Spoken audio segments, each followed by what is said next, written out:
timeout called by Ty Simpson. First charge timeout. Alabama. In the opening minute of the second quarter. 7-0 tie on the third Saturday in October.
Jason Simpson not just here to support his son Ty, the Alabama starting quarterback. He's here as the father of a recruit, Graham Simpson, sophomore in high school in Martin, Tennessee, is a top quarterback prospect, already has an offer from Alabama and several other schools.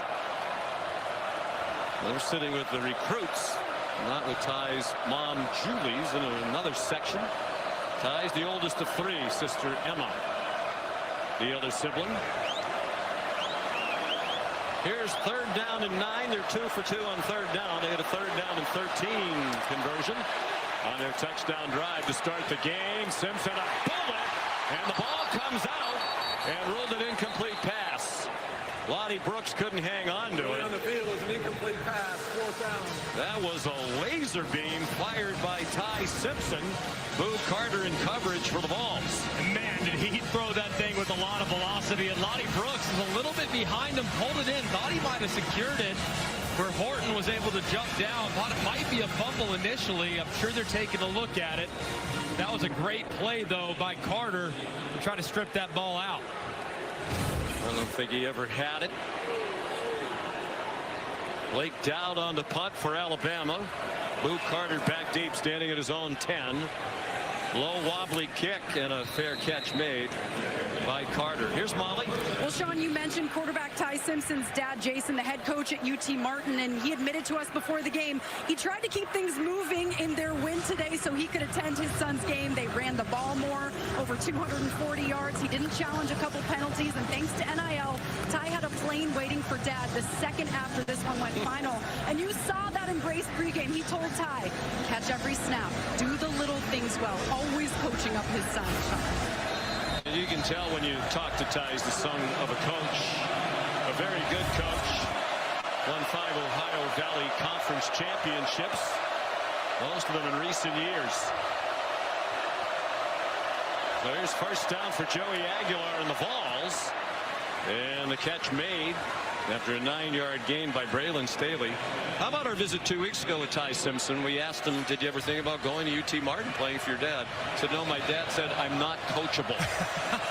Still intending to try, though, today before the game. There's a first down pickup and a tough run by Peyton Lewis. Out to the 42. He got them some tough yards last week in that win against Arkansas. Scored a couple of touchdowns from down near the goal line. Picked up a late first down as they were protecting the lead. He got 11 there. And that's really the identity of this Tennessee offense. Everyone thinks about the big plays, but it starts with the run game. They need to get it going so they can avoid the 3rd and longs.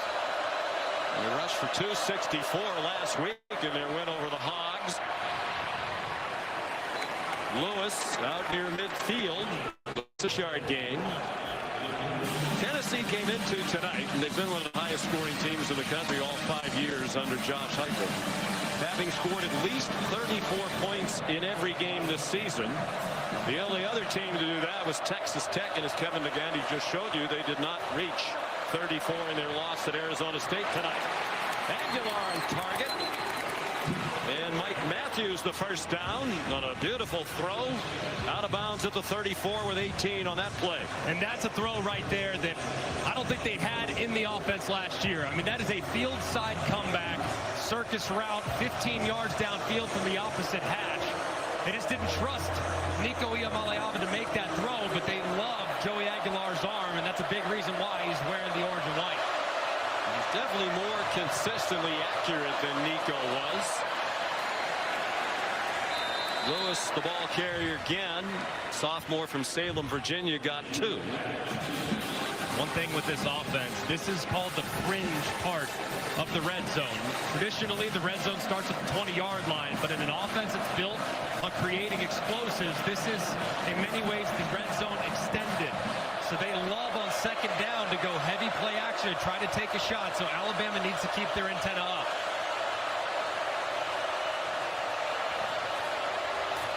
Aguilar incomplete. Went by Kitzelman, who looked like he wasn't sure if the ball was intended for him or not.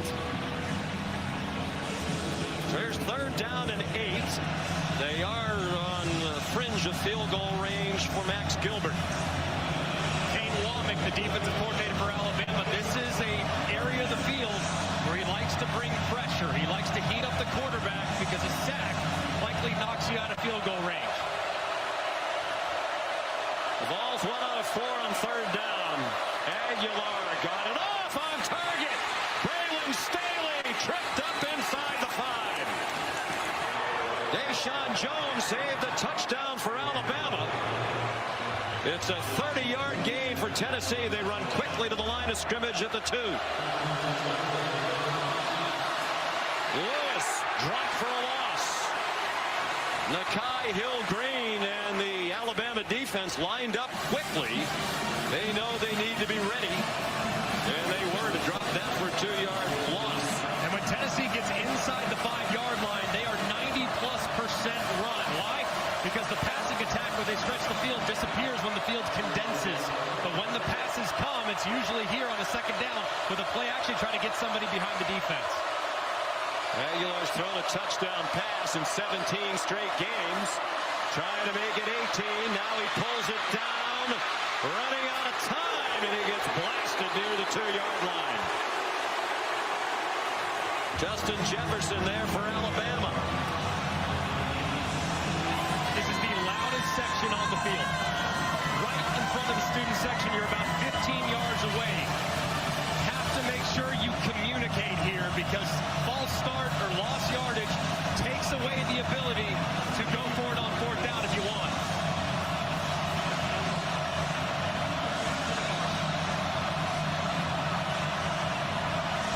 Third down and goal from the 2. Lewis, the running back. Kitzelman shifted toward the backfield. Aguilar, touchdown! Braylon Staley in the back of the end zone.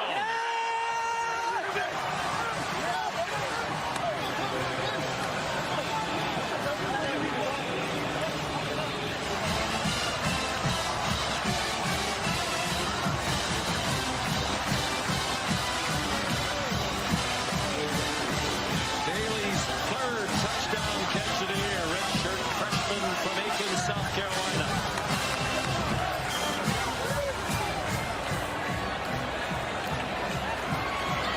Plays 78 yards. Staley in 3 catches on the drive, including the touchdown.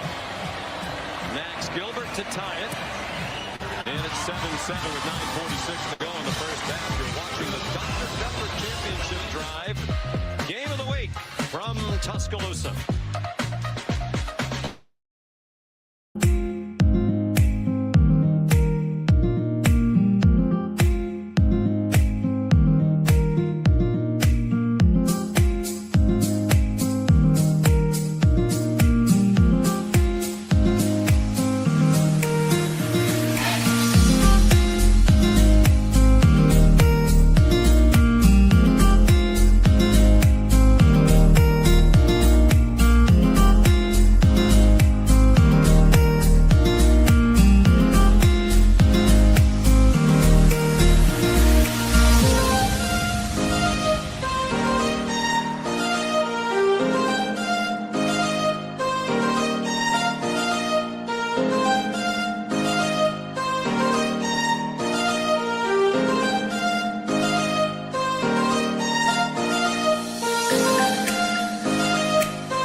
Capital One. What's in your wallet? And in part by Sonic. Buy one Sonic Smasher and get a free large drink when you order in the Sonic app. Third Saturday in October, Tennessee and Alabama, also known as the Cigar Game. That tradition started in 1961.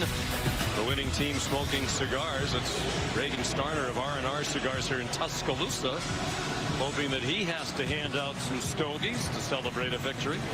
But the Vols tied it on a nice drive, 10 plays and 78 yards, and another touchdown pass for Aguilar, his 15th of the year. Josh Turbeville kicks off. Latsier Brooks is the deepest for Alabama. Usually a touchback for Turbeville, 39 times and 44 kickoffs. That one's going to go out of bounds. Kicking into that breeze that we mentioned at the start of the game. Kicking team, number 94. Ball be placed at the 35-yard line. First down. Well, the offensive staff for Tennessee have found the matchup that they like, and it's Staley against Day-Day Jones. This time they got it right there. The matchup is perfect in the back.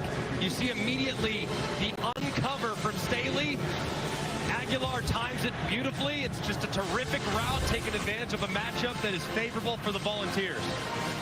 In 18 straight games with touchdown passes, now the longest active streak in the country. Blake Shapen of Mississippi State had thrown one in 21 straight games, but that streak ended today in Mississippi State's loss at Florida.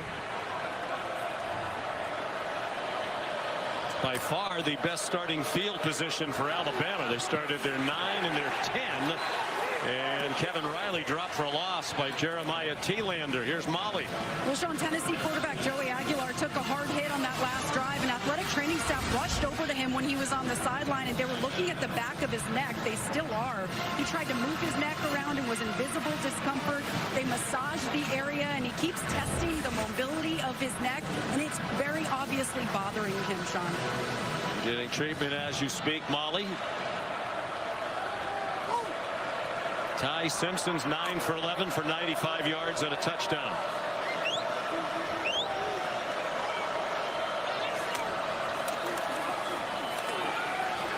Riley again, nothing doing. Joshua Josephs, the outstanding defensive end. They call it the Leo position, hybrid of a defensive end and an outside linebacker.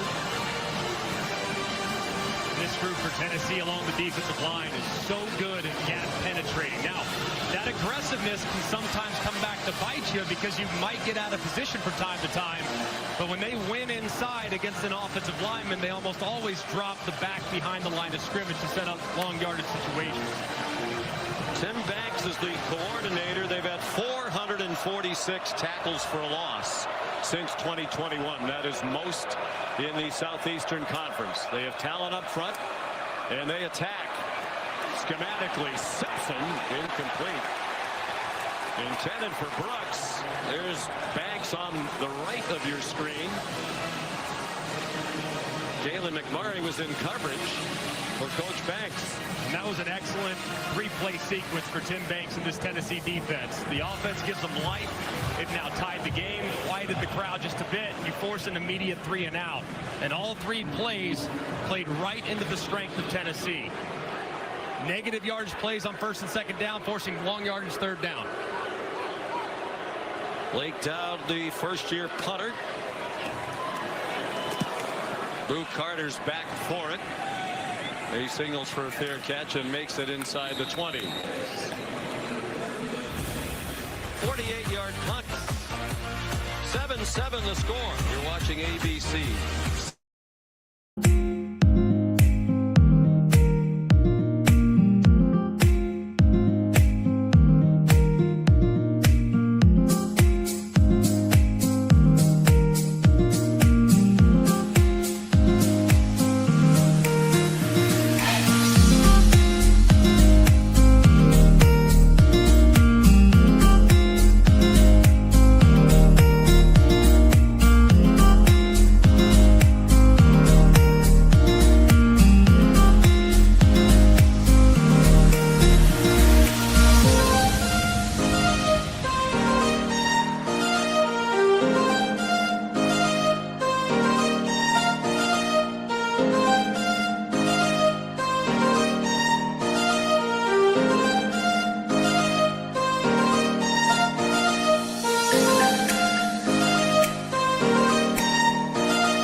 returns on the field after the punt. It is Joey Aguilar. He stood for quite a while on the sideline talking to their training staff. Jake Merklinger, the backup quarterback, was doing some throwing on the field.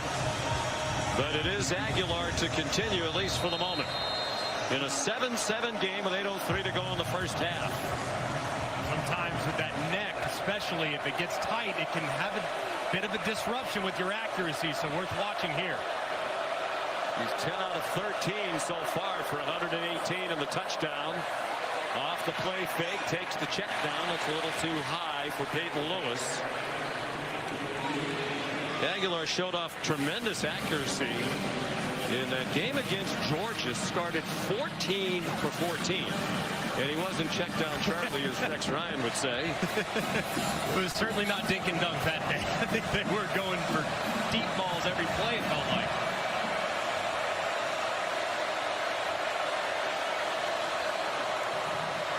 Sends it out very wide to Brazel, who got knocked down short of the line to gain. There's a flag down. 8 yards if it stands. Jeff Heiser talking to the side judge, Glenn Fusick. And he just indicated offensive pass interference. Pass interference. Offense. Penalty half the distance to go. Replay the down. Josh Heupel doesn't like it. Saw he and Kalen DeBoer both hail from South Dakota. And they're looking here at Staley, who just had the touchdown a moment ago. He engages in contact there with the wide receiver, and the wide receiver is a little bit further downfield. So if he's behind the line of scrimmage, you can do something like that. But because he's a little bit beyond that initiation of contact before they catch it, you cannot initiate that contact before. Matt Austin concurred that it was a good call. Brings the ball back to the 9-yard line. Second down and 19 midway through the second quarter. Aguilar stumbles in the end zone. Got rid of the ball. For the moment, it's a free ball. And the officials are marking it down at the 1.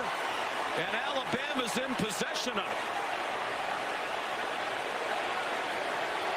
It looked like he didn't get it past the line of scrimmage. He didn't get out the tackle box, and there's no intended receiver in the area. It might be a safety. Yeah, it's going to be intentional grounding in the end zone and a safety. Because the foul happened in the event, results in a safety.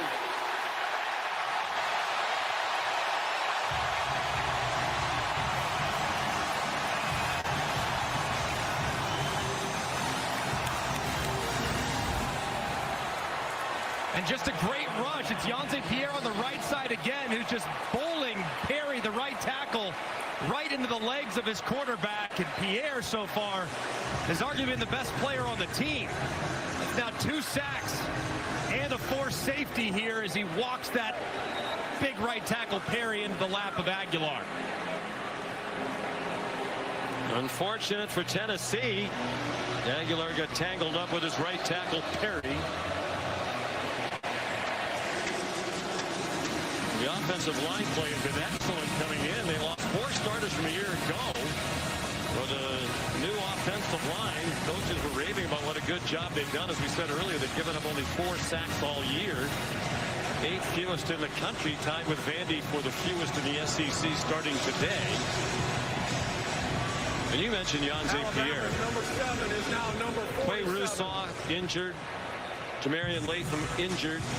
And for the most part, Pierre was waiting behind them. We talked to the coaches 2 weeks ago. They said, you know what? Pierre's really good. Yeah.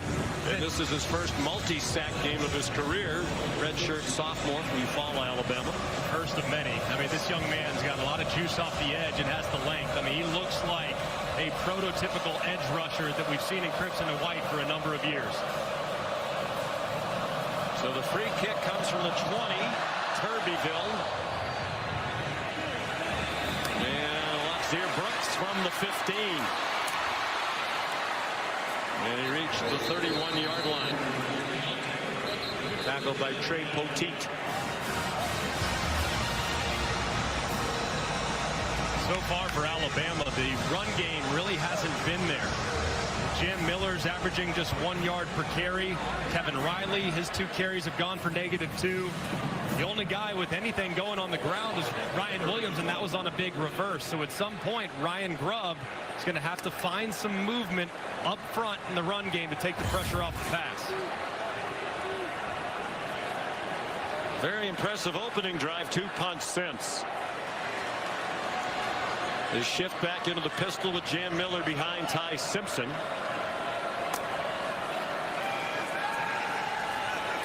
Simpson steps into the throw. Caught Jeremy Bernard for the Tennessee 40. Second catch of the day for their leading receiver for the year, Bernard. And this is a really decisive throw here from Ty Simpson. Off play action, big dagger concept, and Bernard working underneath the linebacker T-Lander, and the ball is perfectly on target. We told you in the open that Ty Simpson's among the best quarterbacks in college football working the middle of the field, particularly between the hashes, and the Simpson family, his dad Jason, loving what they just saw. And Graham sure looks an awful lot like his older brother Ty. Are we sure that that's not Ty and Graham's actually playing? Do we know that for sure? Here comes a blitz. Simpson too high. Happy just to get rid of it, with Caleb Herring putting the pressure on. Bernard couldn't rescue the throw. Tim Banks does a really good job defensively for Tennessee. I mean, he really doesn't blitz a ton. I mean, you would think a guy that's that aggressive, the blitz numbers are not outrageous, but they always seemingly come at very good times. That was a well-timed blitz and a well-executed play. And they got dealt a very tough hand when they lost Jermod McCoy and Ricky Gibson, who could have been their starting corners. McCoy, a preseason All-American, got hurt in the preseason. Man wide open, Brooks out of bounds. Had he been able to stay in bounds, he might have taken it all the way. But the throw took him across the boundary at the 16 after a 25-yard completion. And a great job, too, by Brooks, running through the contact of the underneath defender and finding that open zone.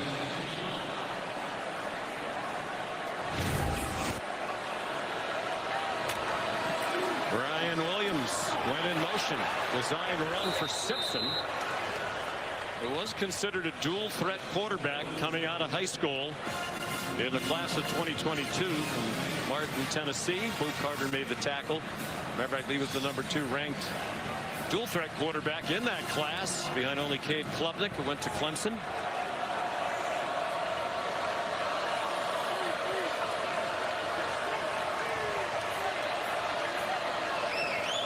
He grew up in Tennessee, surrounded by Volunteer fans, was heavily recruited by the Vols, said they were really the runner-up when he had to make his decision where to go, and he chose Alabama.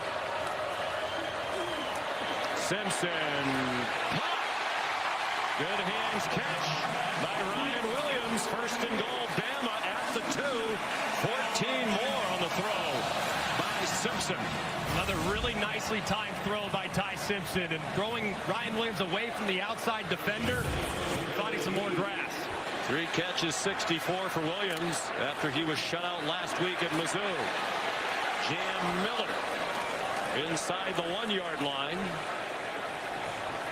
Simpson's velocity looks fast even in slow motion replays.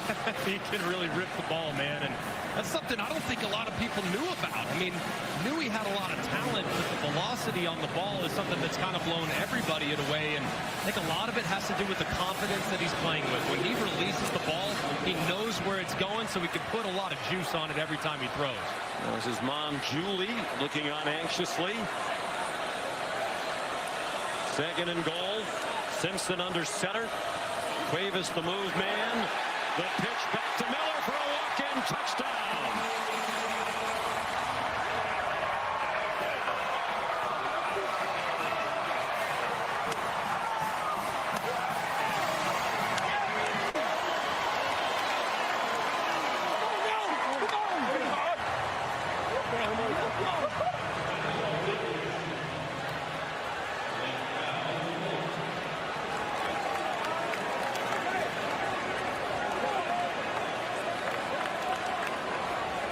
(15-7).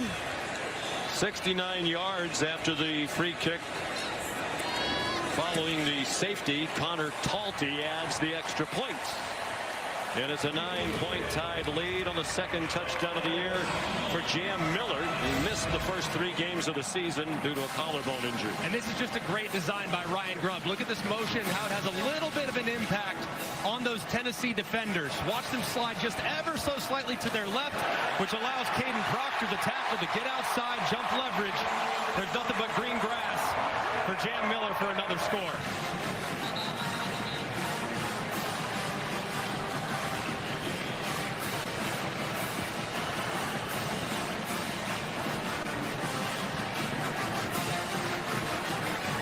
Simpson family.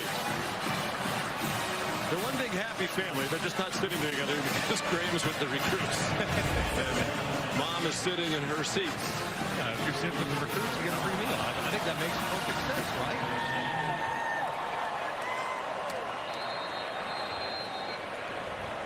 Kalen DeBoer and the Tide looking for their 6th win in a row.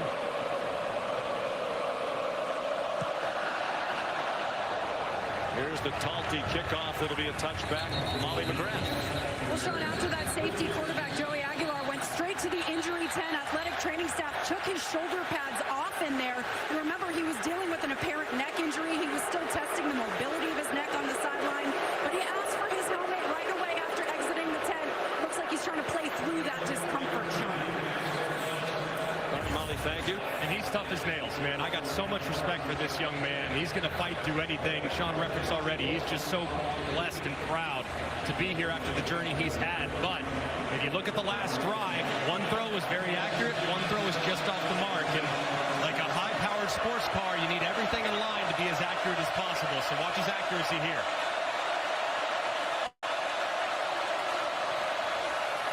They come out with a run, and it works very well.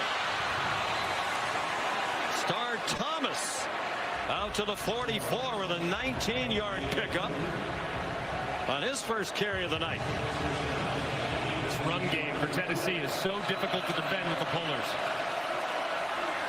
Now Aguilar play fake. He pulls it down and runs ahead. And now a flag down on the tackle.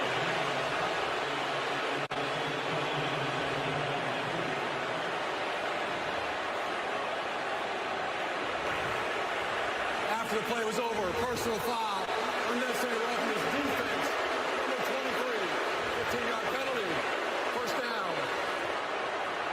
James Smith. Remember, as soon as the quarterback goes into a feet-first slide, he becomes protected. So you have to do your very best to stay off him as best you can. That time, James Smith, little late upon arrival. I think it's the correct call.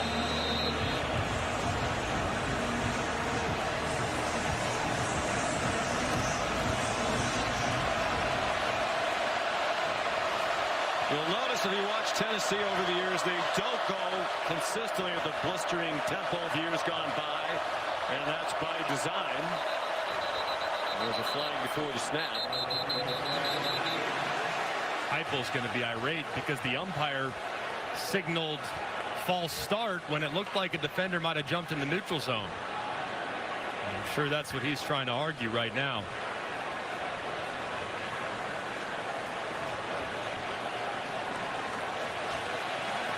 Well, the offense is backing up. Snap, false start, offense, number 64, penalty, first down. Looked like it was number 42, Yonze Pierre. Watch how he kind of steps towards the neutral zone.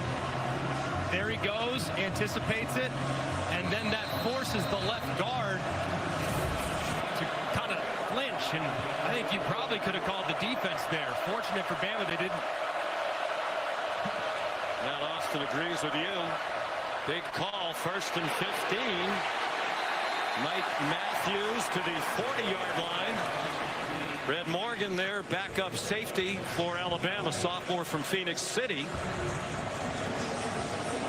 Red Morgan in there. He's the backup Husky that was occupied earlier in the game by Day Jones, but they took advantage of that matchup. Now Red Morgan getting some run there to cover in the slot. 2nd and 11. Braylon Staley's catch gets him to the edge of field goal range. Damani Jackson there, who did not start tonight. He lost the starting job to the freshman, John Lee. The coach has said Jackson will play a lot, be part of their rotation. Here's 3rd down and 7. So far early in this game, it's been Staley, the slot at the bottom, that's created the biggest problems for Bama's defense. Ticking down to the 2-minute stoppage. They won't snap it before that. This is the 2-minute timeout.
since 1939.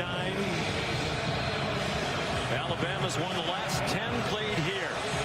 They lead this one 16-7 as a 2-minute timeout. 3rd and 10 Tennessee at the tied 36. Keep an eye on Staley in the slot at the bottom. He's been the biggest problem for Bama's defense so far. It's a middle screen. And they're short of the first down by 2 yards. The tight end, Miles Kitselman, who's now played in 2 games for each team in this rivalry. The first 2 at Alabama and the last 2 years for Tennessee. Please reset the game clock. It'll be 4th down and 2. And a timeout called. We'll see what Josh Heupel elects to do. I would assume, Greg, that he will go for it, although as we chronicled earlier, you've only gone for 4 downs all season, including 1 tonight. Yeah, but I think at this point you're acknowledging that Alabama's offense is going to be tough to stop throughout the course of the game. They've played well against the run, but the back end remains a bit of a challenge, especially with those wide receivers and the reemergence of Ryan Williams. So I think knowing that 7s are going to win this game, not 3s, I totally endorse going forward here on 4th and 2. And a compelling game, 2 5-1 teams. Alabama 3-0, not even to the halfway point of the conference schedule, and yet only one other undefeated team in the conference, and that's Texas A&M after Ole Miss went down in that classic at Georgia today.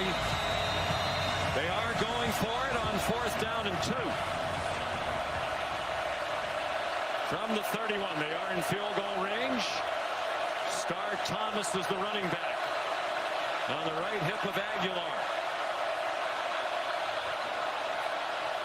Pressure right up the middle. Aguilar got it off. Caught. First down. Miles Kitzelman. They came after Aguilar. Plenty of poise to complete the pass. And a great job by Aguilar, knowing the all-out pressure is coming from Alabama's defense. He knows he can't block them all, so he's got to beat the unblocked defender, Deontay Lawson, with the throw. He does so accurately, and it's a big 4th down conversion. Please reset the game clock to 1 minute, 49 seconds. Please set the play clock at 40. We'll start on my signal.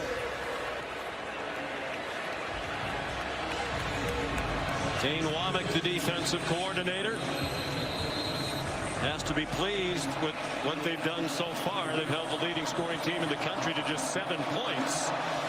With 1:40 to go on the clock, now running again. Left in the half. No need for Tennessee to be in a huge hurry, especially considering how good Alabama's been stealing points before the half. Aguilar, and it's broken up. Well played by Red Morgan, who had the coverage on Braylon Staley. Day Jones struggled early in this game, locking down Braylon Staley, and they sub in Red Morgan. He makes a good break on the slant to break up the pass.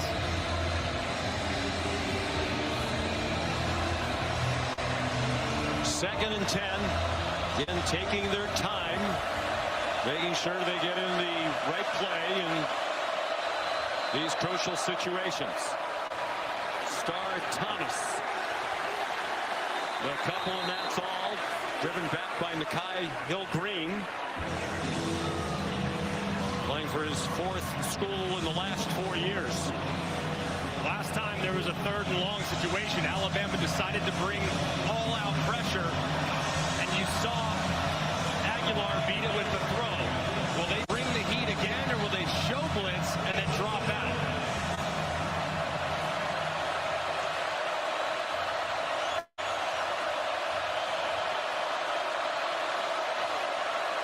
They rush 4, including the linebacker Jefferson. Now Aguilar with some running room, needs the 17, and he got close. Justin Jefferson pursued him.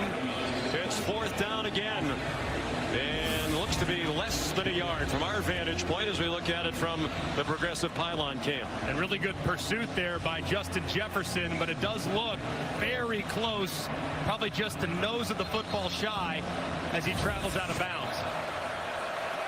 Ruling on the field is the runner was stopped short of the line to gain. That play is under further review.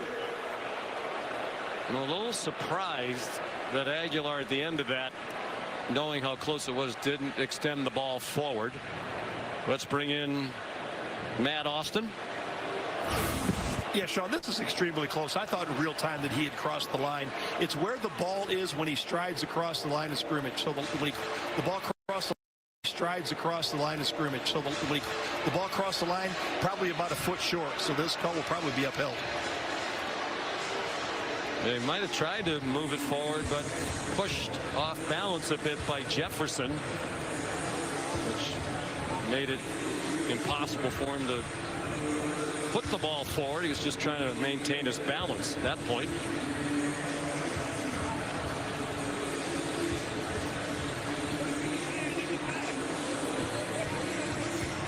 He is fun to watch. 24-year-old Joey Aguilar. Perhaps you saw the feature on game day. No offers out of high school in the San Francisco Bay Area. Went to City College of San Francisco. He redshirted for a year. 90-minute train ride on the Bay Area Rapid Transit, back and forth every day. Then they didn't have a season in 2020 because of COVID. He thought that might be it for football. He was thinking about becoming a firefighter. Friends and family convinced him to take one more shot at football, so he went to Diablo Valley Community College, a little closer to home. Fared well, wound up at App State, 2 years the starter there. Was going to go to UCLA out of the portal, was at UCLA in fact. Here comes the verdict from Jeff Heiser. After further review, the runner is short of the line to gain. It will be 4th down. So he goes to UCLA. He thinks he's going to be the starting quarterback. Tennessee has a very nasty divorce with Nico Iamaleava, apparently wanted more money in NIL. Tennessee were not doing that. Maleava goes to UCLA. Now Aguilar doesn't have a starting job. Tennessee needs a quarterback. They knew very little about Joey, but it's a marriage that worked out very well. And Joey Halsley, the offensive coordinator, said, I talked to everybody that ever worked with them. Everyone could not sing his praises more. They really did their homework, and they got a good one in Aguilar. There's another 4th down, 2 for 2 tonight. This is inches. And they hand it off to the tailback for a 1st down, Deshaun Bishop. Now Tennessee needs to start picking up the pace just a little bit. That's Jose Aguilar, Joey's dad, here tonight from Antioch, California. And Josh Heupel is using his first timeout. I think he might have wanted a few more seconds back on the clock. Stay tuned for the Capital One halftime report. Kevin and Booger standing by. It's been a very eventful day, particularly here in the SEC. Such a fun couple of games, man. Just no need to change the channel today. ABC from noon all the way through the night with the Vanderbilt win. What a tremendous job Clark Lee has done. And, of course, how about the gutsy performance by Georgia and their offense? They find a way to win. Won a shootout with Ole Miss today in Athens. So here it's a 9-point lead for Alabama, but Tennessee's on the move. They did put a little bit of time back on the clock. 11th play of the drive for Josh Heupel's team. Joey Halsley, the offensive coordinator, calls the plays with plenty of input from Heupel.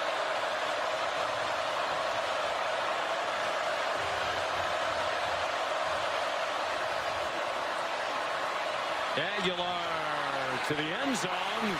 Incomplete, trying to get it to Brazel. Fabian Brown had the coverage. This is the part of the field for Tennessee where it does get a little bit difficult. They're a little limited with their playbook because of how much of it works vertical, and quite a bit of contact there on the outside in the attempted jump ball to Brazel. Contact, but not flagged. They do have some success with is they fake that run inside, and they get Staley, their outstanding slot receiver, breaking to the inside.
So each team out of timeouts in this matchup of two South Dakota natives. The only two head coaches in FBS out of the 134 from South Dakota. Josh hails from Aberdeen, and Kalen DeBoer about 96 miles away down Highway 12 from Millbank, South Dakota. Two of the very best coaches in the country. Just a fascinating game of cat and mouse here between the two as well. Kalen taking that time out a moment ago because it was a run first personnel. They had a bunch of big bodies, very few defensive backs, and the anticipation here from Tennessee is to throw it knowing they have no timeouts remaining.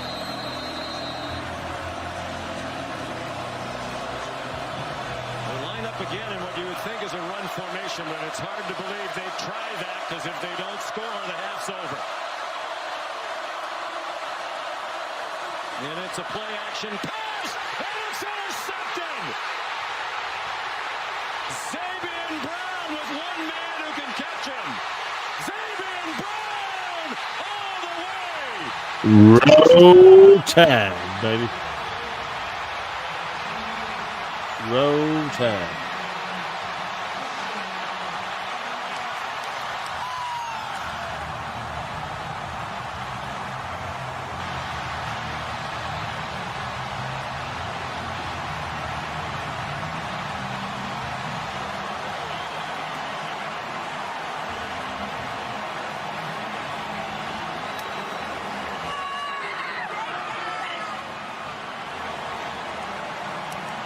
A shocking turn of events on the final play of the half.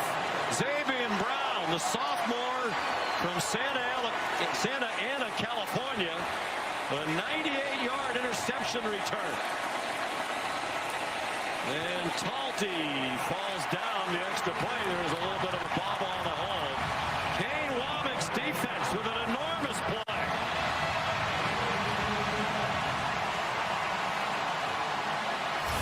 And what a moment. Spider 2Y banana.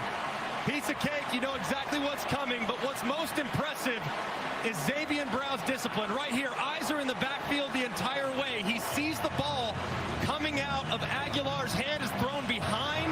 You cannot miss that throw inside under any circumstances. Airmail it high and away because the defenders are running right underneath it. Brown grabs it, takes it to the crib, and a massive moment for the Crimson Tide.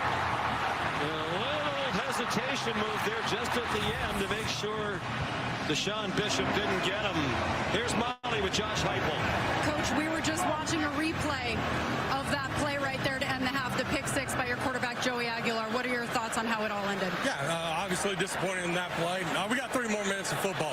At the end of the day, they've made a few more plays than we've have. We've hurt ourselves with some penalties. Let's go play another 30 minutes. What will you say to Joey in the locker room? Let's go play. Yeah, he'll be ready to roll. He'll bounce back. All right, thank you. Sean. 4th career interception for Brown. 3 of them last year when he was a starter as a freshman. Halsley and the staff upstairs cannot believe it. Well, Coach Heupel.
they would recover, and they survive on the road by 3. Sometimes, Kev, it's not by how many, but as long as you win, how. That's the thing for Texas A&M. Especially this week, right? Survive and advance. Meanwhile, USC Notre Dame, one of the best rivalries in sports. Let's hope it continues. Jeremiah Love on the ground. Best 1-2 combination in America. Jeremiah Love, Jadarian Price taking it to the Trojans. Really good game right now at the half. The Irish up by 1 over SC. 3 top 10 teams go down. The highlights ahead. Gunnar Stockton, a perfect second half. We'll hear from him and Kirby after this.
Kevin, back at the half right now. Bama up 23-7 over Tennessee. As we see an update on some of the scores. Great top 10 showdown on ABC between the hedges earlier today. Number 9, Georgia hosting number 4, Ole Miss. And Boog, for Georgia, at one point, their defense could not stop Trinidad Chambliss, and he finds Deshaun Stribling. Look at Lane Kiffin running down the field. Yeah, 75 yards. Because he knew he had Georgia in an all-out blitz. He had one-on-one coverage, make a guy miss, touchdown. This was the type of game it was. 5 straight touchdown drives by the Rebels. Never happened before under Kirby Smart. 5 straight drives, 5 straight touchdowns, but then here comes Georgia, especially in the fourth quarter. Gunnar Stockton, they settled down. The mental toughness, the mental fortitude of the Georgia Bulldogs, and Gunnar Stockton, no pressure on him. He played well. He picked the Rebels apart in the second half. Georgia outscores Ole Miss 17-0 in that fourth quarter to get the win. You talk about the mental toughness. Yeah. How about Gunnar Stockton? He was perfect in that fourth quarter, especially in the second half, 12 of 12. What did you see from him in the adjustments? Well, just poise and patience. We praised Trinidad Chambliss for his poise and his patience. It was actually Gunnar Stockton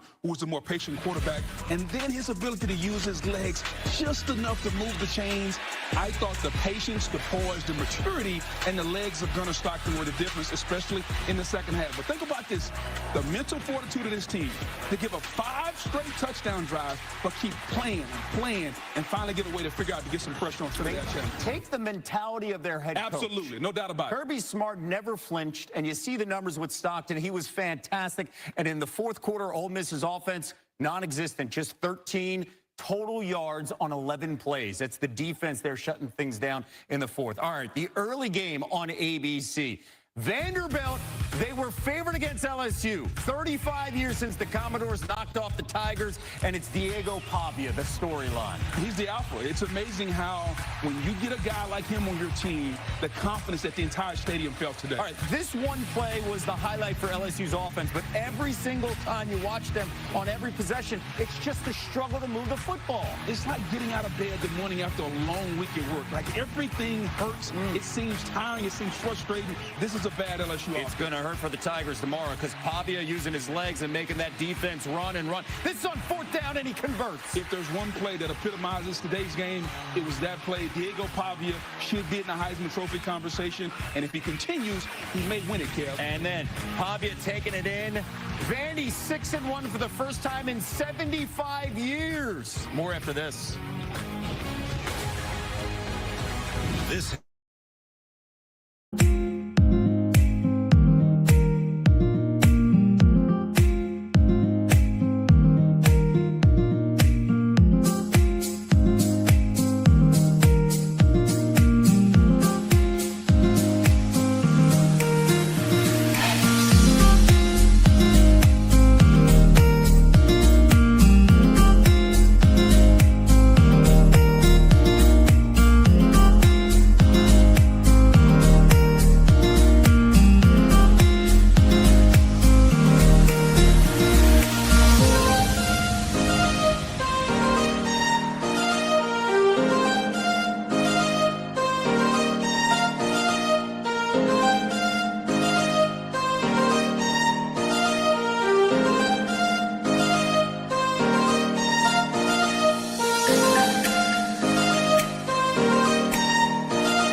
Tennessee. Texas Tech undefeated and number 7 in the land, and they're shocked by Arizona State and Raleigh Brown. How about Kenny Dillingham's team? The ability to take on the mighty Texas Tech and all their war chest of money. Big win for the Sun Devils. Arizona State getting the W there. How about this? Look at today's Capital One rewarding performance. And Alex Mortensen, son of the late, great Chris Mortensen, our ESPN colleague. And this is Alex debuting as the interim head coach at UAB against an undefeated number 22 Memphis team. And they would hold on in the final 30 seconds for the win. Who says coaching doesn't matter, Kev? A team that looked lifeless. Now Mortensen steps in as a new coach, and they played inspired. They made stop after stop after stop on the goal line. Congrats, Alex. 21.5-point underdogs. You get the win. You shocked Memphis with the W. Mort is smiling from above. And right now, updating you over on ESPN, Arch Manning, 8 of 19, 101. Texas up by 10. Not good again. The maturation of Arch takes a step back.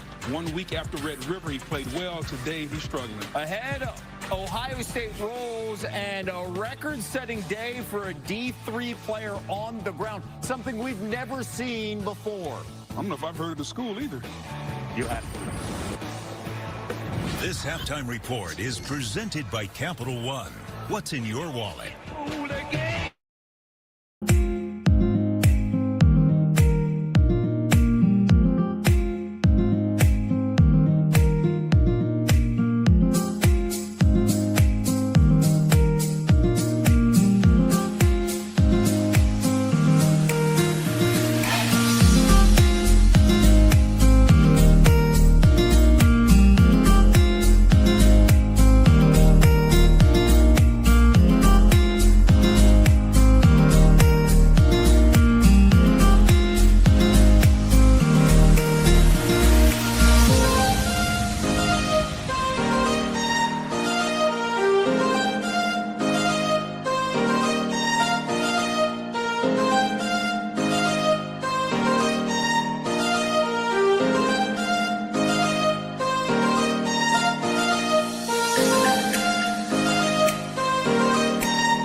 Today, cities across eastern Iowa joined nationwide No Kings protests meant to push back against the Trump administration.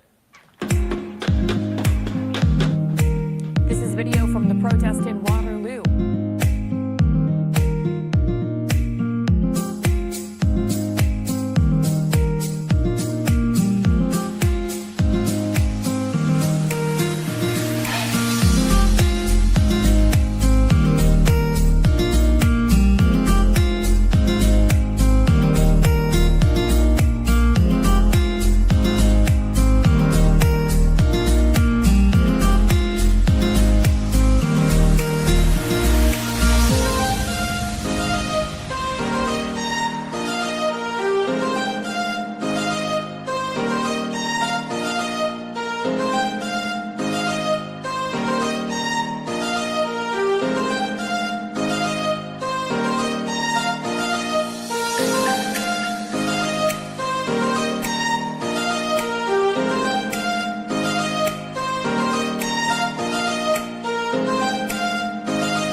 watching the Dr. Pepper Championship Drive Game of the Week. And you're watching the SEC on ABC. As we welcome you back to ABC Saturday Night Football, presented by Capital One. third ranked versus ranked SEC matchup on ABC today. They've all been compelling. The defense playing a huge part in Alabama's 23-7 lead at halftime. A safety and then a pick-6 on the last play of the half by Xavier Brown, the sophomore. They took a look at it. The official stats folks deemed it was 99 yards, which is the second longest interception return for a touchdown in Alabama history. The great Minkah Fitzpatrick won 100 with a pick in 2016 against Arkansas. So Greg McElroy, Joey Aguilar in Tennessee, a lot to deal with psychologically as much as anything else during that halftime break. Yeah, I mean, that's just an absolutely excruciating moment before the half. And Joey Aguilar's tough as nails. The neck injury, you have to wonder about his accuracy and a couple misses down the stretch. So, man, bouncing back from that will be very difficult, but it starts with their defense here. Alabama will get the ball first. Josh Turbeville kickoff, which is a touchback. Time now for our all-state good hands play, and it's the pick-6, and it makes no sense. They're in a goal line formation. You got two defensive linemen, a couple tackles, a couple tight ends. That's a run formation. The only time you throw it out of that is to catch them off guard, but there's 9 seconds left. You know that Tennessee is going to throw the football.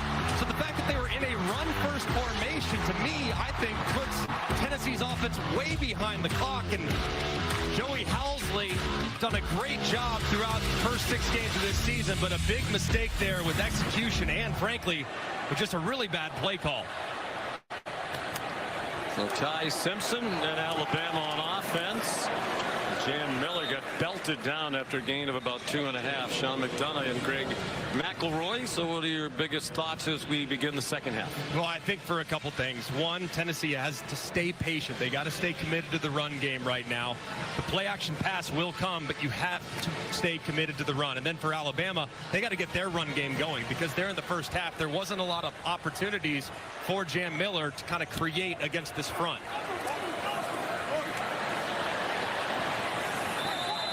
Miller dropped for a loss. Here's Molly McGrath. Well, Alabama head coach Kalen DeBoer told me there was great energy in the locker room after that pick-6 to end the half. He said, we are a better team when our energy is high, and he told his team to hold on to that momentum, stressing the importance of scoring on this first offensive possession. But like Craig said, DeBoer stressed we can be better offensively. We want more domination in the run game. And the message among players in the locker room was finish this. Don't let them come crawling back. Remember, quarterback Ty Simpson criticized his team for their inability to finish games, guys. And neither team is running well. Alabama has just 23 yards rushing, but that's really been the case all season long. Ty Simpson stays on his feet. Didn't get the first down, but did make the 29-yard line. It'll be 4th down and 6 after a 7-yard gain. Jordan Ross made sure Simpson didn't get the first down. Great opening drive there for Tennessee's defense, and just trying to get some of that momentum back that they were starting to create at the end of the half.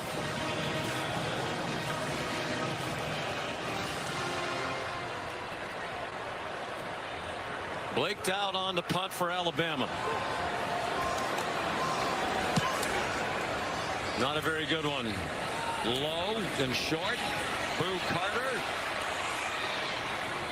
taken out of bounds at the 39-yard line by Dre Kirkpatrick Jr. 40-yard punt, 9-yard return. So a good start to the half after the disastrous ending to the first half. A 3-and-out forced by the Tennessee defense. Here comes Aguilar. 14 out of 21. 18 straight games with a touchdown pass now, but a very costly interception that was returned for the score by Alabama. And he's been in this spot before. He's got 48 career starts at the college level between JUCO and App State and Tennessee. So he's been in the storm before. He can bounce out. Deshaun Bishop tripped up by Xavier Brown, who had that 99-yard pick-6. Brown started every game last year as a freshman. Did have 1 touchdown last year on a fumble return for a score against Mercer.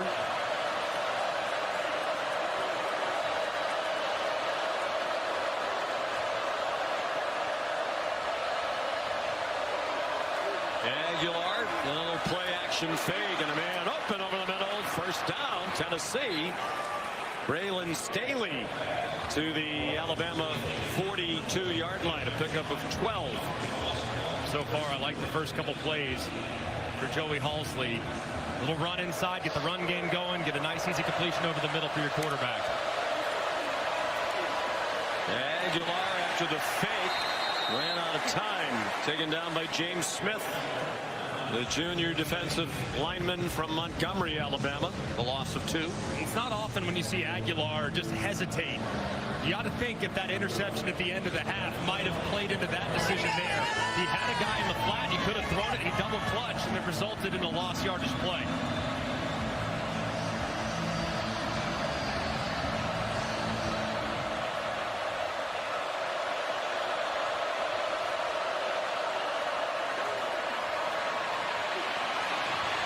Bishop, nice cut.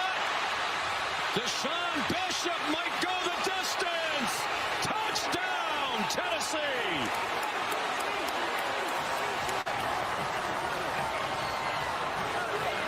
What a run by Bishop, 44 yards.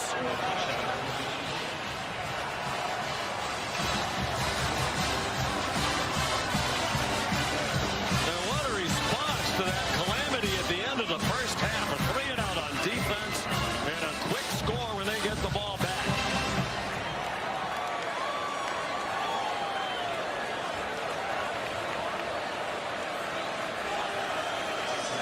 They're going to go for 2, try to make it a 1-score game. Right now it's 10. A 2-pointer would make it 8. Tight bunch to the right. Go for Dose, brought to us by Dos Equis. Aguilar into the end zone. That's intercepted. Dejoun Lee tackled from behind by Mike Matthews. He was thinking about going for Dose in the opposite direction.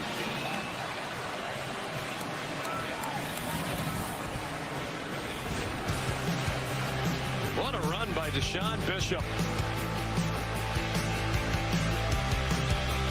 His 6th touchdown of the season. It's a 10-point game with a long way to go on the 3rd Saturday in October.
Tennessee on ABC. From Saban Field at Bryant-Denny Stadium.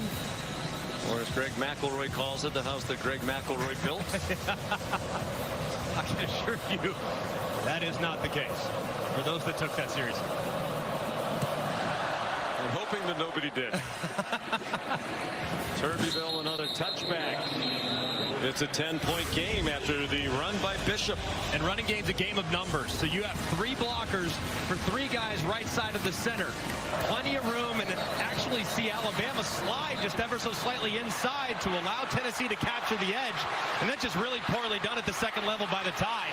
Bishop makes a couple guys miss. They take a couple poor angles, and he's out the gate. Just a tremendously well blocked at the point of attack, but it's all Bishop once he gets past that first line of defense.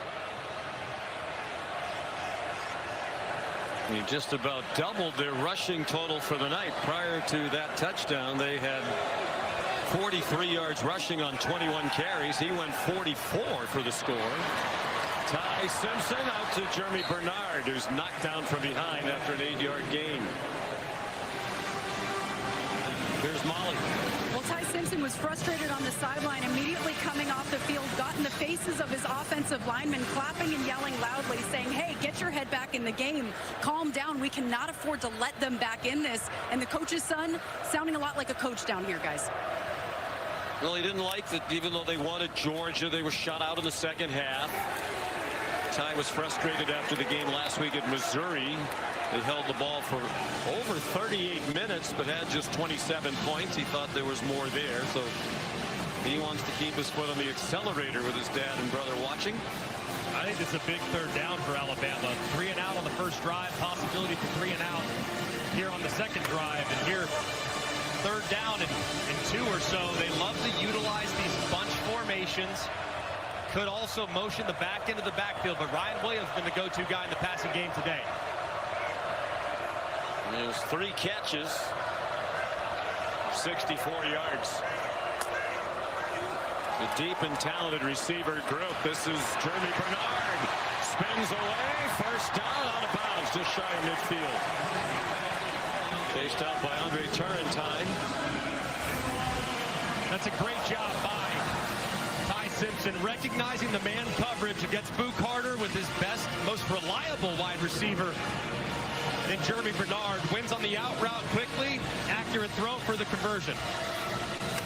Bernard very nearly didn't come back for his final season of college football. He thought long and hard about going to the NFL draft after he was Alabama's leading receiver last year. A conversation with Ty Simpson helped convince him to stay. Ty trying to set up a screen. It's batted down.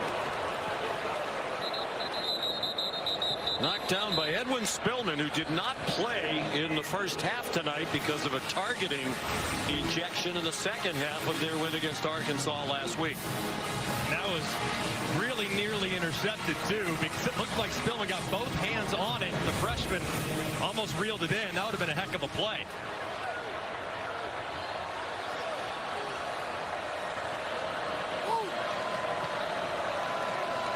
Second and 10.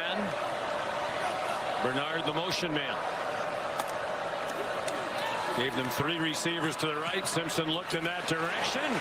Nice diving catch made by Ryan Williams, just shy of the first down by about a yard. And that was a heck of a catch, too. One of the rare off-target throws by Ty Simpson. Did Williams go down and reel it in? Looks like he did. That was a tremendous catch. For a 9-yard gain. Crowd doesn't like the center judge standing over the ball, but Tennessee had to be given a chance to substitute because Alabama did. Third down and 1.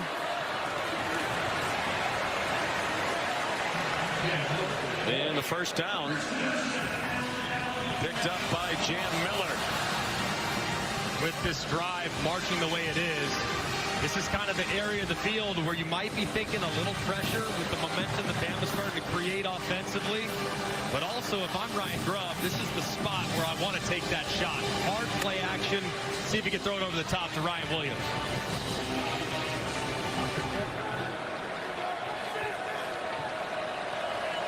Cuevas resets to the right as Simpson goes under center with Miller, the running back. Williams in motion, and that pass is batted down. Knocked down by Nathan Robinson. Looked like there, Bama was anticipating that pressure that we just talked about. What beats pressure? Screen game, but a good play by Robinson, going up, getting vertical, and not allowing Simpson to negotiate a window.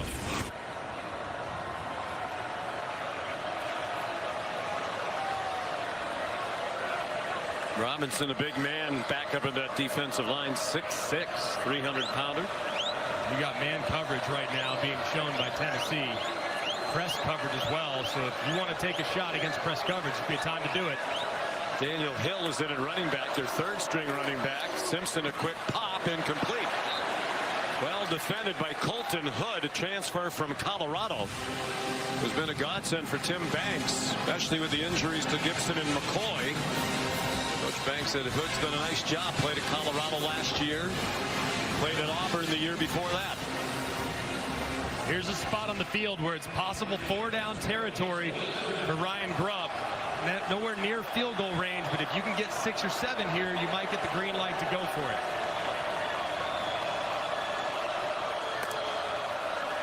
Two for two on third down in this drive. Simpson surrounded. Ball pops up in the air. No whistles yet. That's a live ball, at least for the moment. And it looked like Joshua Josephs has it for Tennessee, and it's volunteer ball. Ruled a fumble. Most of the players seem to think it was an incomplete forward pass, but there was no whistle. And at least for the moment, to the dismay of Kalen DeBoer, it's Tennessee ball near midfield. It looked like it was Jordan Ross coming around the left side with Caden Proctor trying to get a hand on it. As Ty Simpson's pulling it, looks like there the hand does look like it's moving forward. He does collision the left shoulder of Proctor. I still think he had control as that hand began that move towards the line of scrimmage. Well, Simpson was aware of it immediately. He started after the ball. Actually, then he stopped. Yeah, he did hit, it appeared, the shoulder of Caden Proctor, his own tackle. The officials still conferring. And a lot of the players not aware that that was a free ball. Simpson went diving for it, but didn't possess it. And Josephs got it back. If it stands, it's just the third turnover of the season committed by Alabama. Yeah, it's getting good. Oh, yeah, baby. And after the getting conversation, good right here. the officials are saying volunteer football.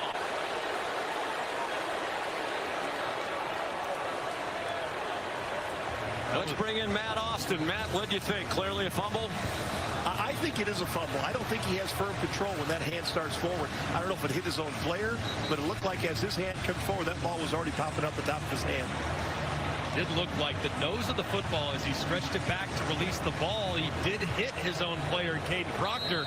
And then it's whether or not the firm control was there as he followed through. And I'm kind of with you, Matt, the way it came out of his hand. And just the third turnover committed by Alabama this season. Mike Matthews, the intended receiver. The pass from Joey Aguilar.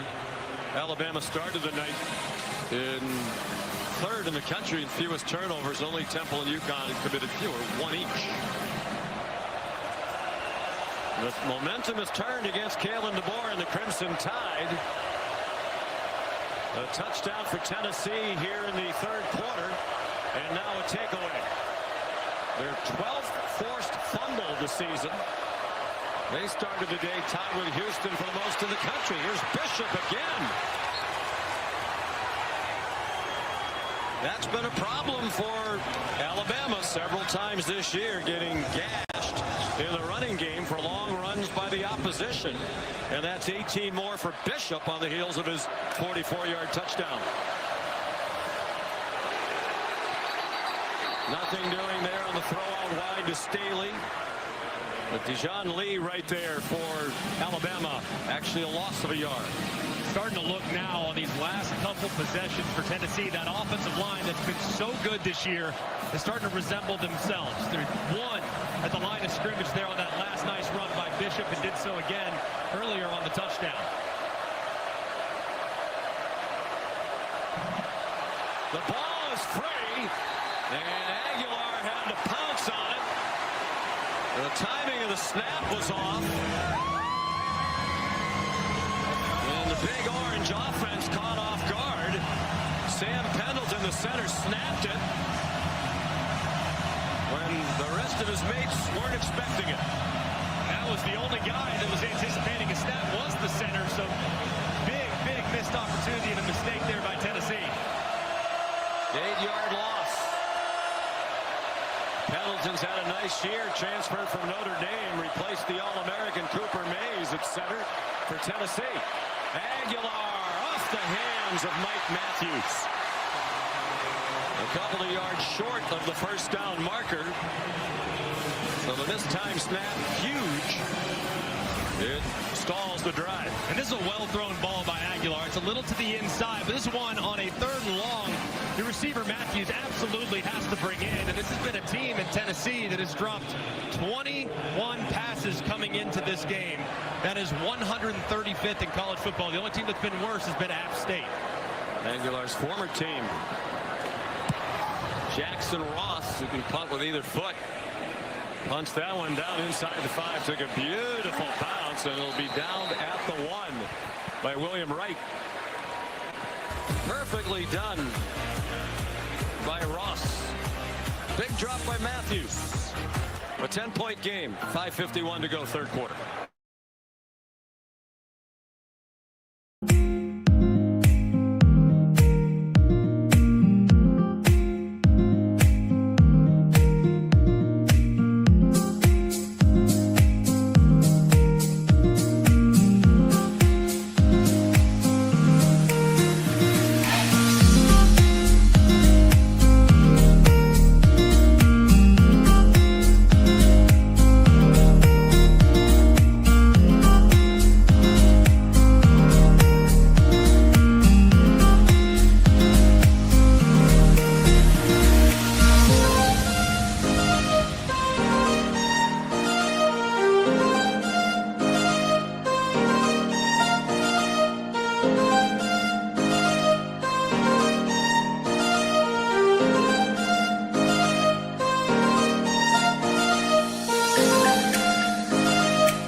Capital One is brought to you by Dr. Pepper.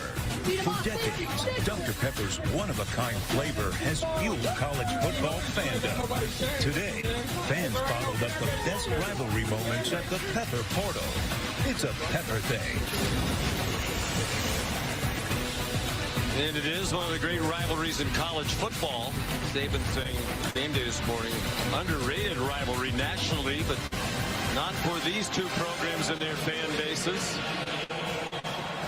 Alabama with the lead. Not much going on so far in the second half on offense for the Tide. And now they start from the 1. One thing you usually do here when you're backed up is you utilize a hard count. Try to get that defense to jump off sides.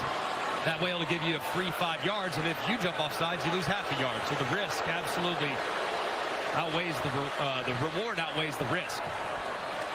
You're in the pistol. Miller's about 7 yards deep in the end zone. Wouldn't expect a handoff that deep from their 1 yard line. It's a quick pop to Brian Williams. Had a very good night after not having a catch for the only time in his career last week at Missouri. 16 yards on his 5th catch of the night for 87 yards for the game. He's also the team's leading rusher, and he's the only guy for Alabama that has double digits in rush yards, which that 1 carry on the reverse for 16 yards. Well, they haven't run the ball well all year, and they haven't again tonight. 26 yards. But they're 5-1, they're number 6 in the country. They have a 10-point lead against the 11th ranked team in the country. Brian Grubb is the offensive coordinator. 5-yard gain there for Jam Miller.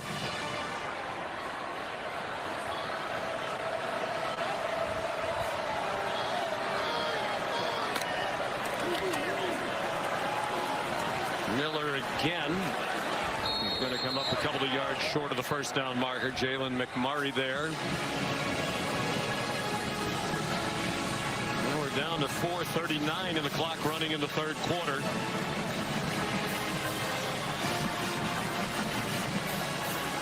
Alabama here, they can go with some type of check with me. If you have 2 high safeties, you can run the ball, but with 1 high safety, you would be thinking pass. There's the check right there. It makes the audible an adjustment. Now let's see if they throw it. Simpson sent Miller in motion wide to the right. They're looking to the sideline for guidance. They're running out of time, and Kalen DeBoer runs down to call a timeout. First charge timeout. Alabama. 4:06 to go, 3rd quarter. We're in Tuscaloosa, Alabama. The Tide at home, leading by 10.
Taco Bell Live Más Student Section. Only one student section can claim the title of Live Más Student Section of the Year. Who'll take home the trophy?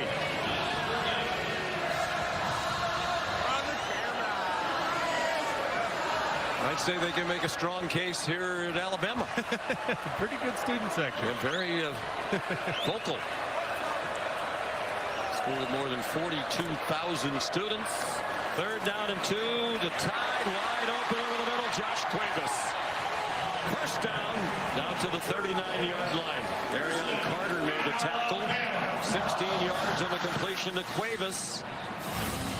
And this is a great job by Ty Simpson recognizing this dropout. Looks like pressure, thinking pressure, but it's laid off the right. You can beat it with the throw to Cuevas right over the middle. That was well executed by the quarterback. Jaden Roberts limps off. He's been injured part of the year. He moved into the starting lineup at right guard tonight.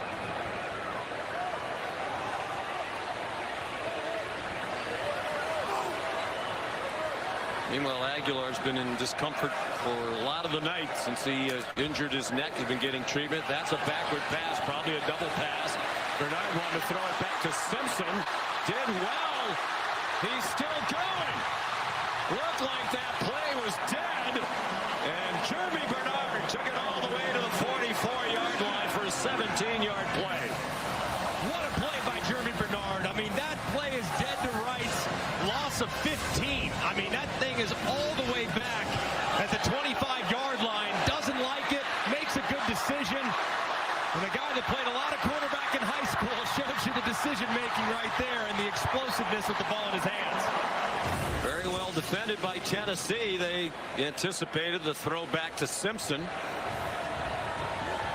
They still turned it into a positive play.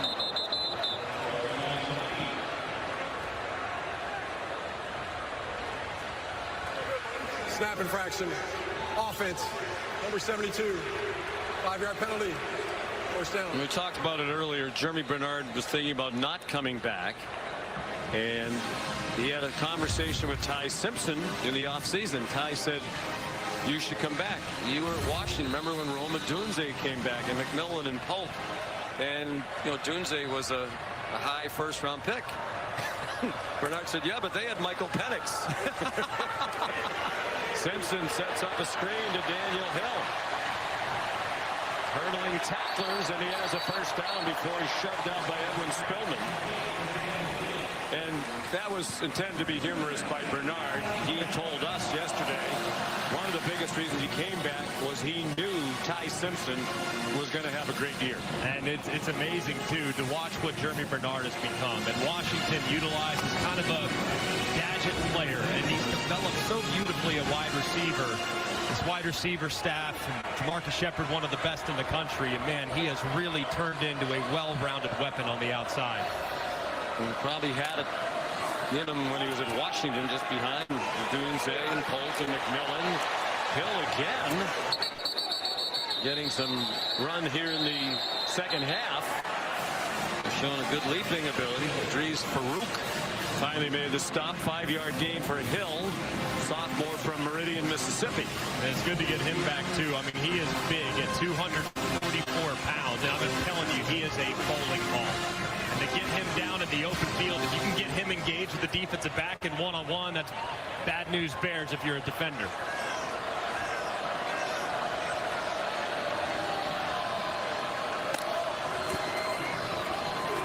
Bernard, after the interesting motion, breaks tackles and goes down near the 10. Jeremy Bernard's been the man of this drive for Alabama. 17 yards on that play. And a good decision here, too, by Ty Simpson. He sees some flow to the inside, stopping the run. He flips it out to Bernard, who continues to be highly impressive after the catch with another great run. There's an injured Vol on the play. How about this drive from Alabama now? 8 plays, 88 yards. Just when it felt like momentum was starting to drift in the other direction after the turnover and a couple of tough offensive drives, they've kind of flipped this thing on its head after starting this thing at the 1-yard line.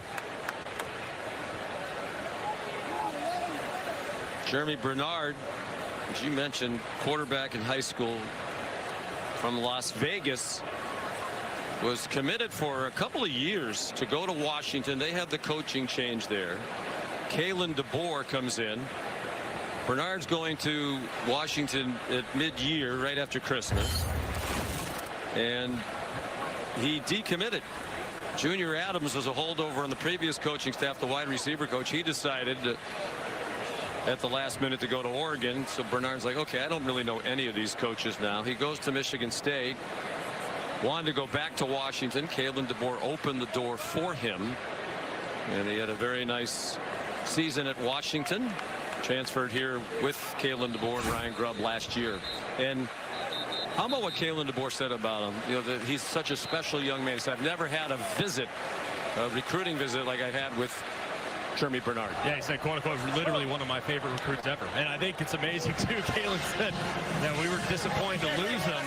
And then we got the chance to play Michigan State and beat them badly, which I think might have opened his eyes to the possibility of coming back. And what a fit it's been with how he's been utilized these last couple of years with this staff. Came back as well to get a degree. That was very important to his family and to Jeremy. He'll graduate in December in sport management. 1st and 10 from just outside the 10. Down to the goal line. Touchdown, Rico Scott.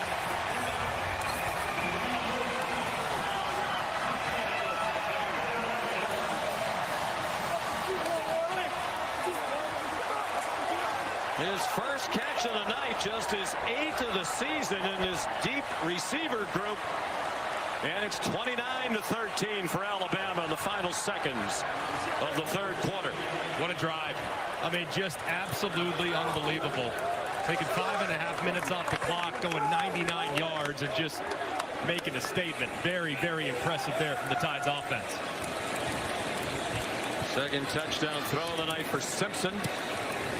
Now 18 for the year and just 1 interception. The extra point good by Connor Talty. We used to always say, be an actor, not a tractor, all right? I want you to watch this. You get some motion up front. You're going to get Ty Simpson booting out. Watch. Rico Scott. Look at that. Oh, that's, I think, is that actor or tractor right there? Just kind of fake that block just for a half second. Not the best.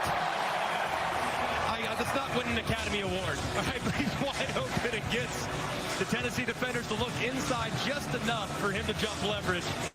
And a good finish on the run to find pay dirt.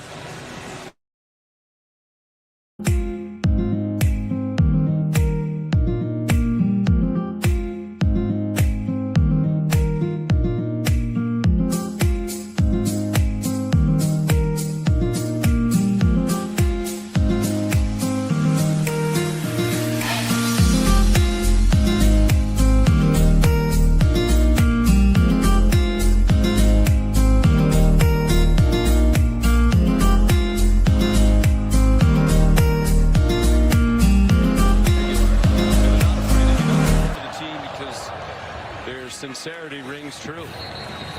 As I've said to you many times, the most important thing in life is sincerity.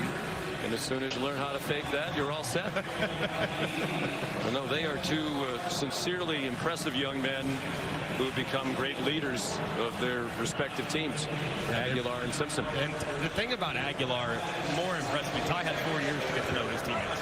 The fact that Aguilar got there in June and walked into a pretty turbulent situation and was able to endear himself to the roster says a lot about that young man's character. Yep. Coach said he made a great effort. Took position groups to dinner regularly as soon as he got there. Braylon Staley to catch, and not much after the catch. And it was a competition. They have a couple of other very good quarterbacks they're high on. The backup right now is Jake Marklinger. It was really a battle between the two of them right down at the end of training camp before Aguilar was named the starter. Deshaun Bishop for very little on the final play of the 3rd quarter. This is the end of the 3rd quarter. Alabama trying to make history, beat a ranked opponent for the 4th game in a row. And they have a 17-point lead as we head to the 4th.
your team's response, especially on that last drive?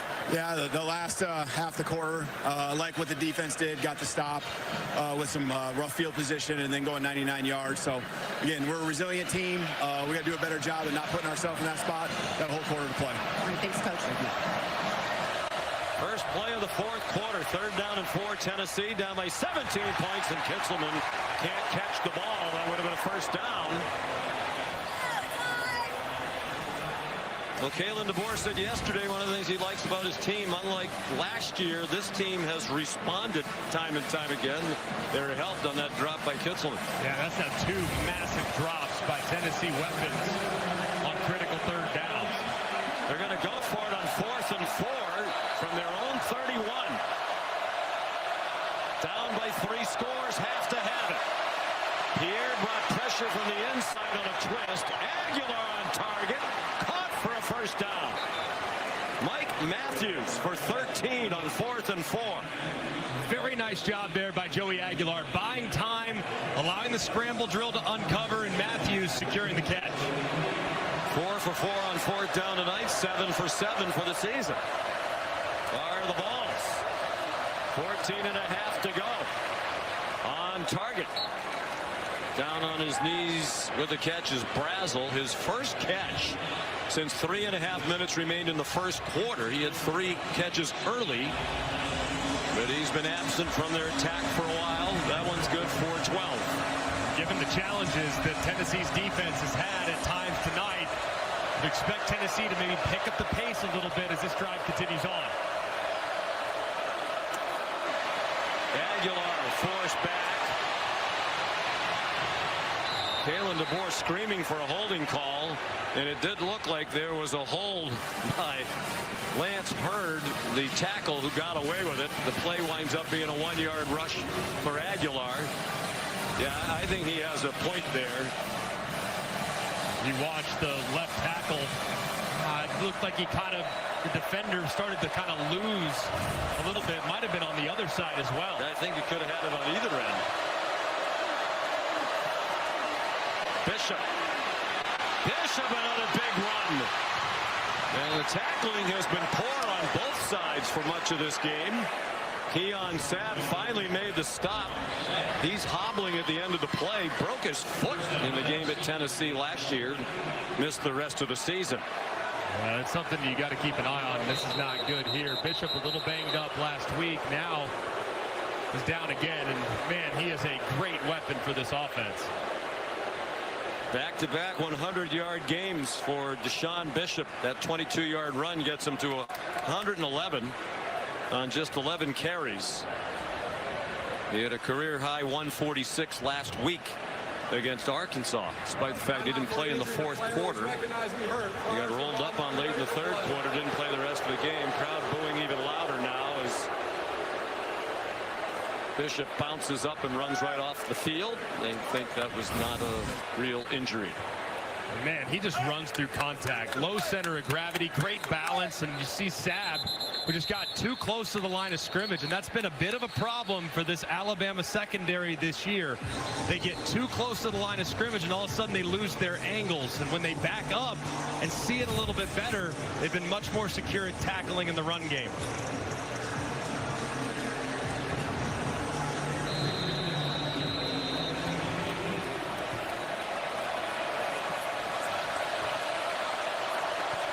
First and 10. 4 sacks tonight for Bama, matching the total that Tennessee had yielded the entire year through the first 6 games. Scar Thomas in for Bishop. 6-yard gain. He gets stopped by Bray Hubbard, the hard-hitting safety. And this is the spot on the field, especially in second and medium, where Tennessee has a heavy lean from a tendency standpoint towards the pass. Aguilar not on the same page with his intended receiver, Staley.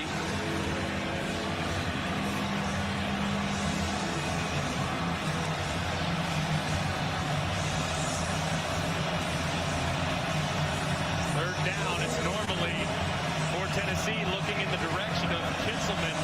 He's not in the ball game right now. It's actually Jack Van Dorselaar, number 3, who's lined up at the top. Slots are where you want lot of work in this offense. Get a matchup in the slot that you like. I like this one with the safety on the bottom against Staley. They bring pressure, and the throw got off by Aguilar, and it's caught along the near sideline by Staley with Bray Hubbard there. 3-yard gain and not a first down. Looked like got tipped there too, and tremendous hands of concentration by Staley. Set up another 4th down for Tennessee.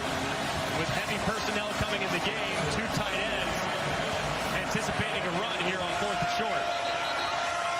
Already converted a 4th and 4 from their own territory. If the runner was stopped short of the line of gain, that play is under further review.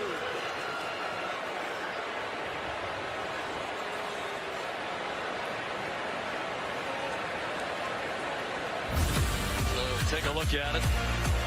Did he get the first down?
first down. He has the catch, knee down. He's beyond the marker, and then knocked back. So Tennessee on the move, down by 17. 11th play of the drive started from their own 25. Bama showing some pressure there, getting Aguilar to check, and then they drop out. See if he checks back into it. Anticipate pass here. Bishop banged down inside the 5 by Justin Jefferson, the leading tackler of the year for Alabama's defense.